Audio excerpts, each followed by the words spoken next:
A very good evening. Welcome to the 9 p.m. news here on Younib TV. My name is Joseph Kamau. We have got a lot lined up for you, including the Chan new reforms for Kenya and also other stories making headlines across the country. But before we take a look at this and more stories, let us first have the highlights.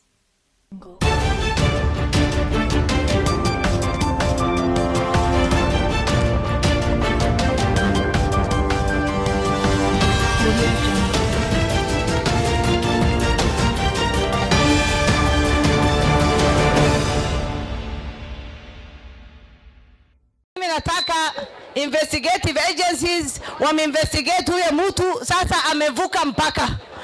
And my friend, you are going to belong where you're going to belong because the arm of the government.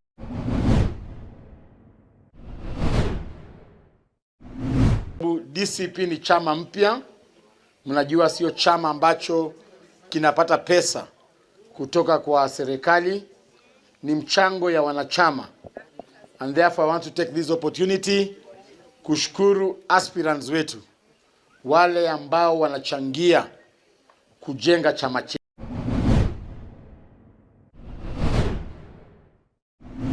Sisi kama kuna zile meza za kupangwa ile mikakati ya sheria na nini ya maendeleo, wavuvi tu tunaweza kuulizwa, tuhusishwe kikamilifu. Tuulizwe ni nini tunataka, ndio tuseme tunataka, pasipo kupatiwa kitu chenye hakuhitaji. Vitu venye tunapoa mara nyingi ni vile tunapoa havitusaidii kwa sababu hatujaulizwa na wala tunavihitaji ndio, lakini je, kwa asilimia gani tunahitaji hicho kitu? Kile kitu tunakihitaji kwa asilimia kubwa sio kile unapewa.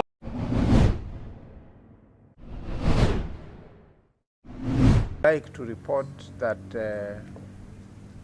following the strike, we have had consultations with the Kenya National Union of Nurses and Midwives for 3 consecutive days, and this evening we have reached a resolution.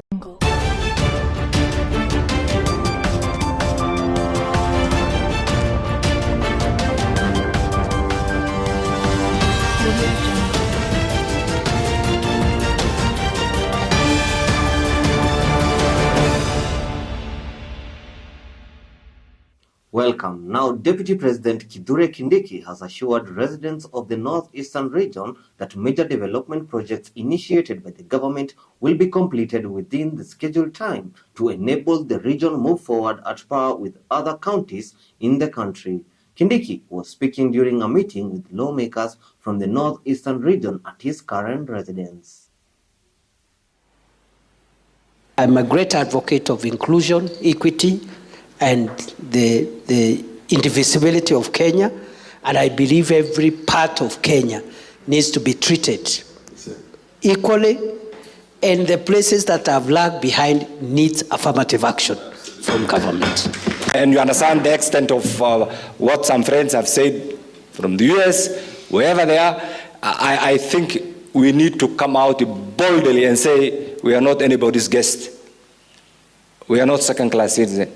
We are here by right. What we want is we want him to come back, we want this government to come back, and we want all those projects and programs to take off. And for us, for the first time in 63 years, now is when we consider ourselves citizens of this country.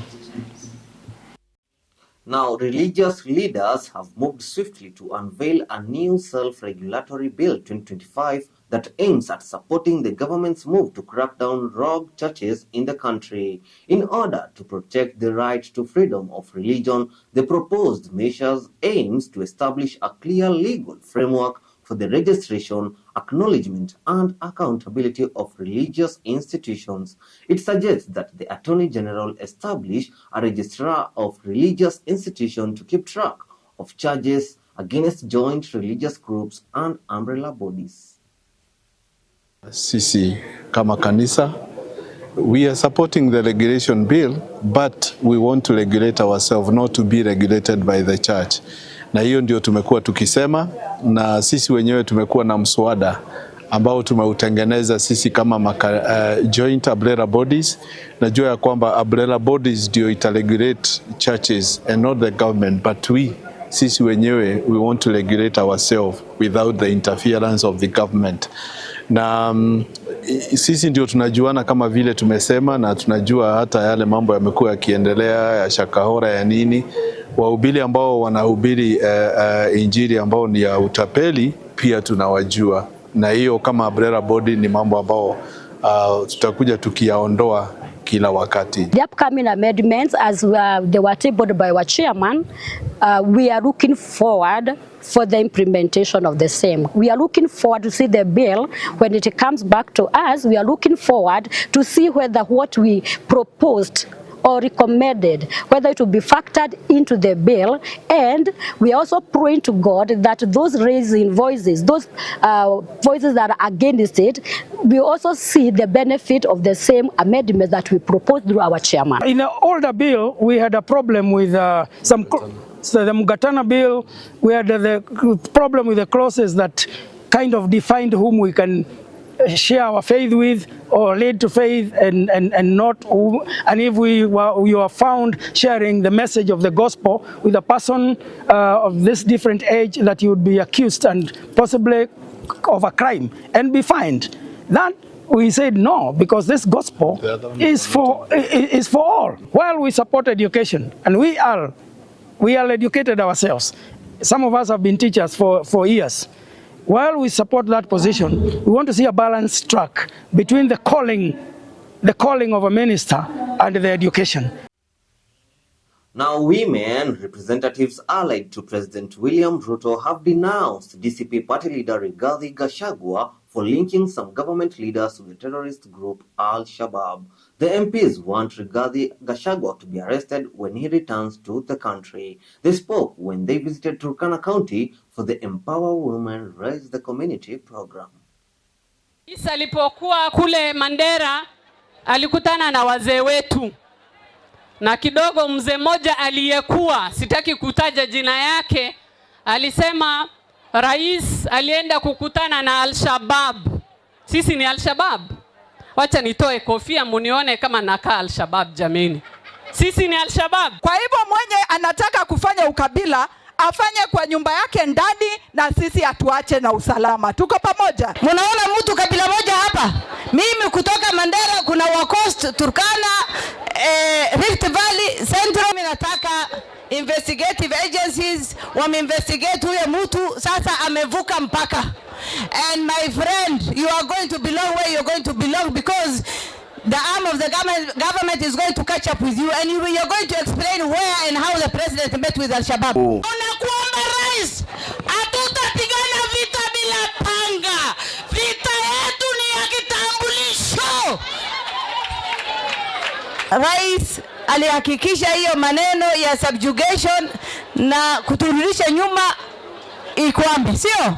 Lakini watu wengi waliona ya kwamba hiyo sasa imewaletea kitu inaitwa cold feet. Wanajiona kuwa wafugaji kweli wameamka sahihi na Ruto atakuwa president mara ya pili.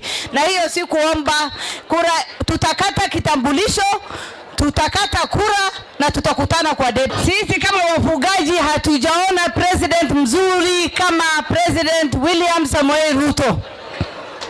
Huyu president ni Mungu ametuma kwetu. 76,000 teachers waliandikwa, na 20,000 wenye walikuwa interns wamekuwa nini?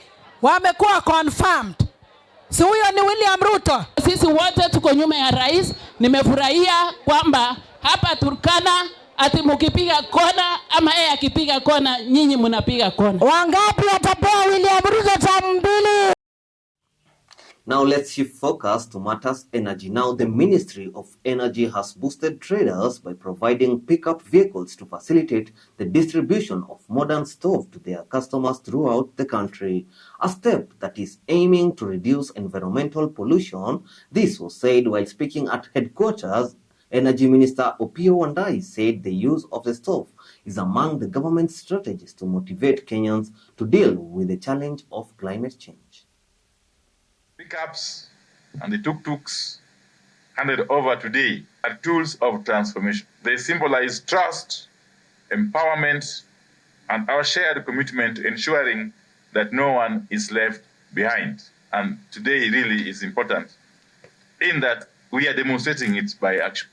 We have the urgent task of reducing the the burden of cooking with traditional fuels and inefficient stoves, especially for women and children.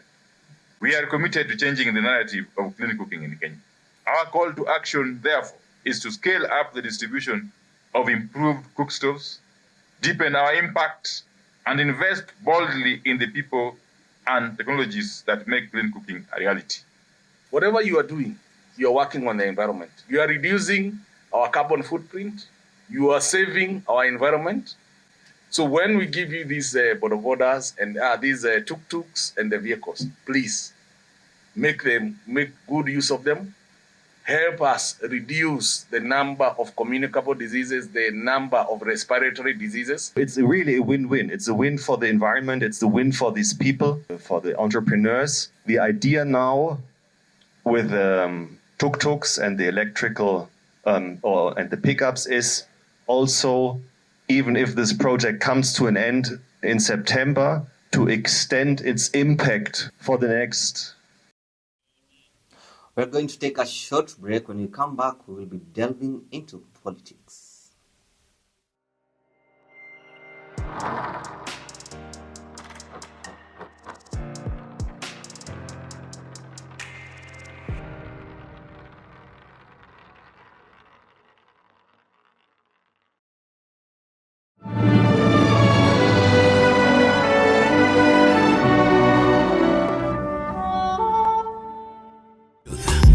Ever the best. Hallelujah.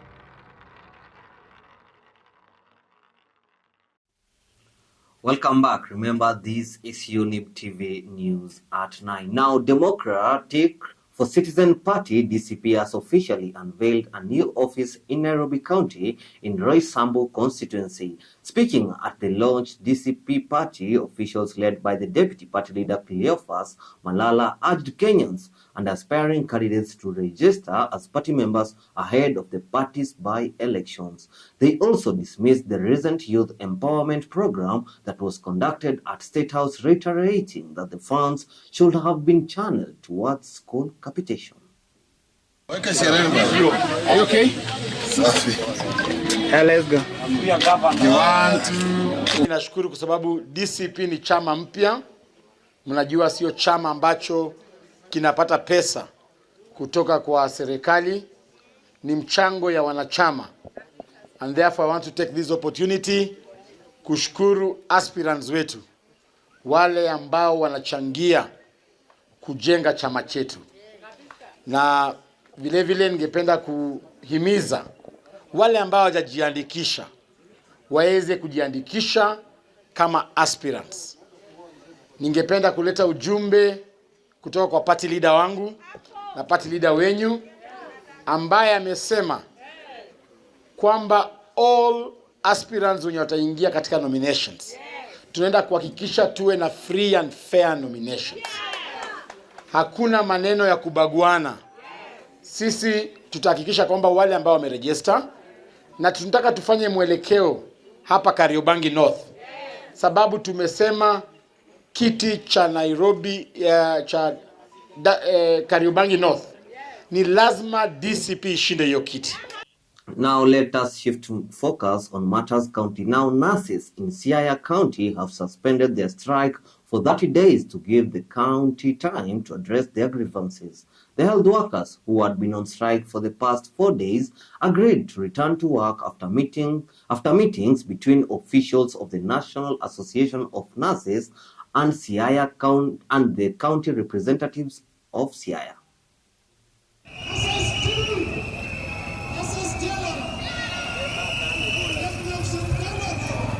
would like to report that following the strike, we have had consultations with the Kenya National Union of Nurses and Midwives for 3 consecutive days, and this evening we have reached a resolution whereby we have agreed on the matters that were under contention, and we have signed an agreement with the union officials that paves way for the nurses to resume duties with immediate effect.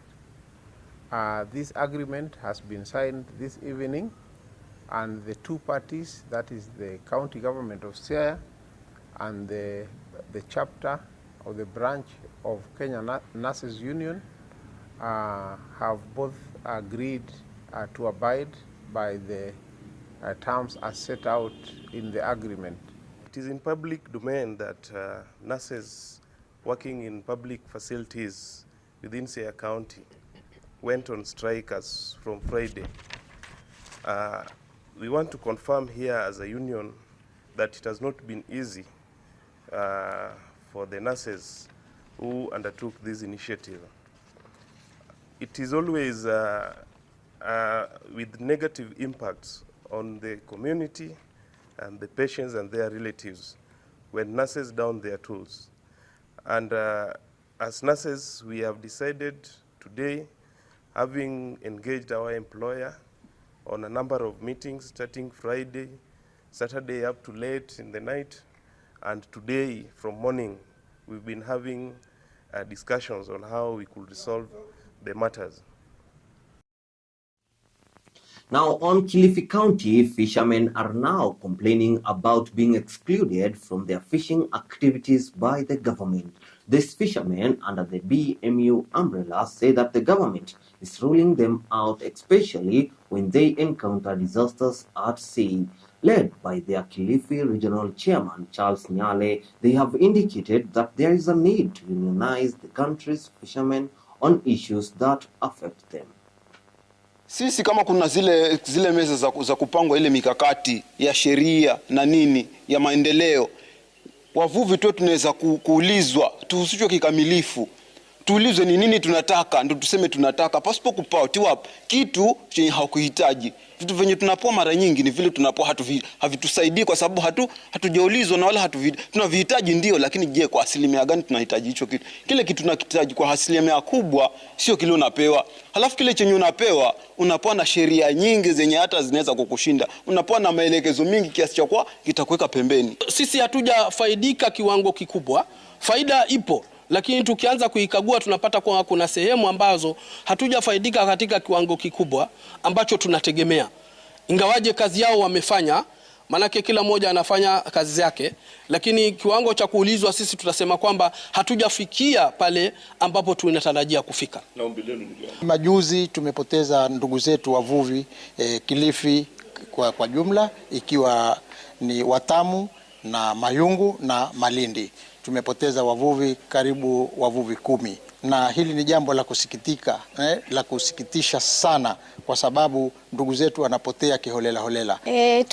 Katika hawa viongozi wametusahau sana sisi BMU, kwa sababu kuna majanga mengi yanatokea huko na tunalia sisi BMU peke yetu.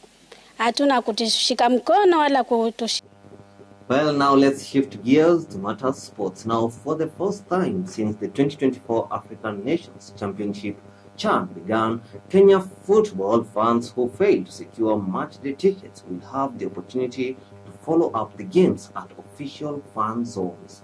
The rollout begins this Sunday for the Kenya's Harambee Stars match against Zambia's Chief of Apollo, with the local organizing committee LOC announcing on Tuesday that it is setting up watch zones where fans without matchday tickets can enjoy the action. This comes after CAF capped Kasarani Stadium's capacity to 27,000 fans. You are all aware that CAF have responded, giving us sanctions regarding the behavior of our spectators in the last 3 matches. We had said before that we are hosting CHAN and we need to have some good behaviors. This has not been fulfilled.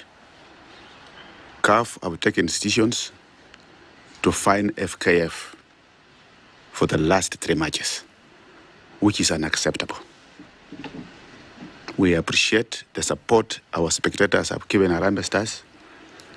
We appreciate the many supporters who have attended our matches from the beginning, both at Nyayo and Kasarani. But we are disappointed a bit because of the few who have violated regulations to break into the stadium and force their way through. CAF regulations are very clear. If you don't have a ticket, even the local regulations are very clear. If you don't have a ticket, don't go near the stadium. Our fans have violated this. They have gone a long way to defy the police on duty and force their way into the stadium. This is not acceptable. From Sunday, we have had meetings with the FKF, government, and Ministry of Interior. Last night and today, we shall have another meeting to ensure that this bad behavior is not repeated on Sunday. It is our wish that our fans who are coming in large numbers behave well. We appreciate them. We have brought people back into the stadium. We want to see it more. The president will talk about it. He will talk about it because he has managed to get some sponsors on board. He will explain to you what we think about our future football in this country, the future of football in this country. CAF have told us we shall not have full stadium. That's a punishment to our people. Why should we be punished? We have a ticket, you enter the stadium, you watch football, you go home happily. I want to commend our spectators, the way they leave the stadium peacefully, which is very good.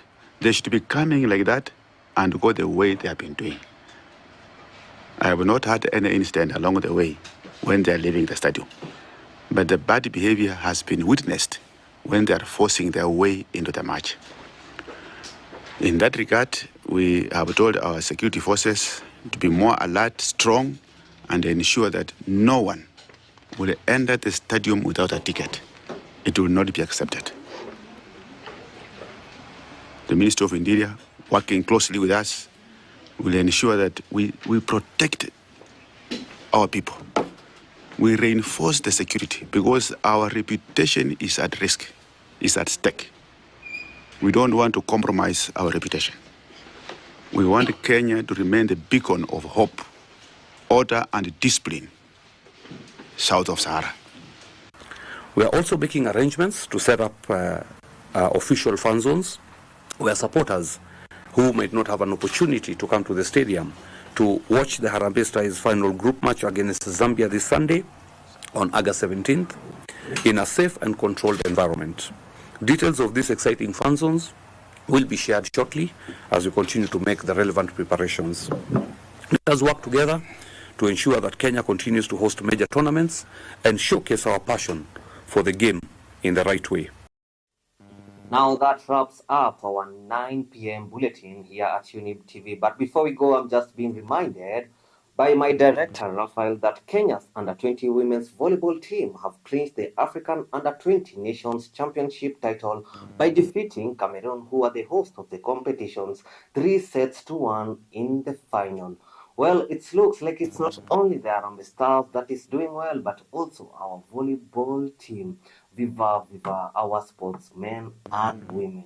To all the youths out there, happy International Youth Day. My name is Joseph Kamau, and this is Younib TV.